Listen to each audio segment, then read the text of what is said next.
Guys, welcome to today's video where I want to show you how to make your Lexus GX470 seats 10 times more comfortable, especially if you're tall. Let's get right into it. Alright guys, let's get right into it. This is how I normally sit in a GX470 without any seat risers, and as you can see, there's a huge gap between my legs and the front of the seat, which results in a lot of soreness on long trips and a general lack of support, even on short trips.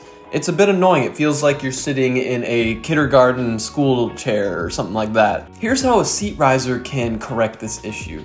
The truth is the GX470 seats sit pretty much completely flat, and almost no modern vehicles do that anymore. Most modern vehicles seats are designed to hug the occupant in a more bucket seat style seating position. If you want to test this, get in a GX470 after getting out of almost any modern car and you'll see what I mean. For people with shorter legs, you may be able to get away by just maxing out the front seat tilt feature, but it's nowhere near enough for people who are close to or over 6 feet like myself. This problem can be easily solved by tilting the seat backwards a bit, which is accomplished by seat risers. I'll link these ones in the description.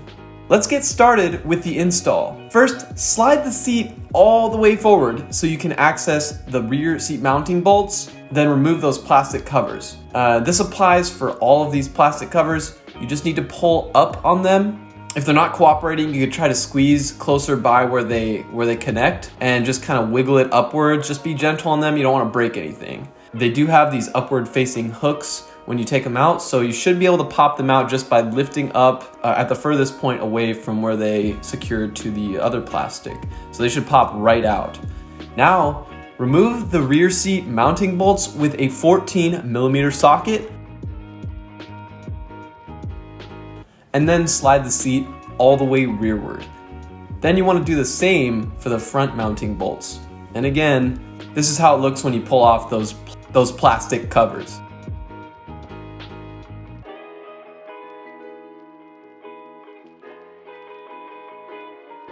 Next, put something under the seat to support it in a way that helps keep the front brackets a few inches off of the floor. Now, you want to make sure you have the seat risers correctly oriented before proceeding. This is an important step as I accidentally put them in upside down first and the holes did not line up and I had no idea what was going on. So you need to make sure they mount up like this. From a bird's eye view, the hole closest to the floor should be visible. Next up, it's time to tighten down the bolts until they're snug. I started doing this with just a standard 14mm open-end wrench, but it was not ideal. Do yourself a favor and get a wrench that looks like this with the offset angle, and it'll cut a lot of time out of this job.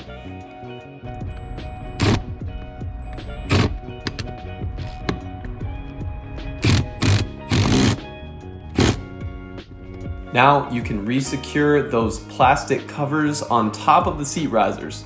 They should look something like this. To be honest, I wasn't sure if these would pop back on after I got the seat risers installed and look clean, but I'm happy to report that it looks super clean and these covers pop right into place.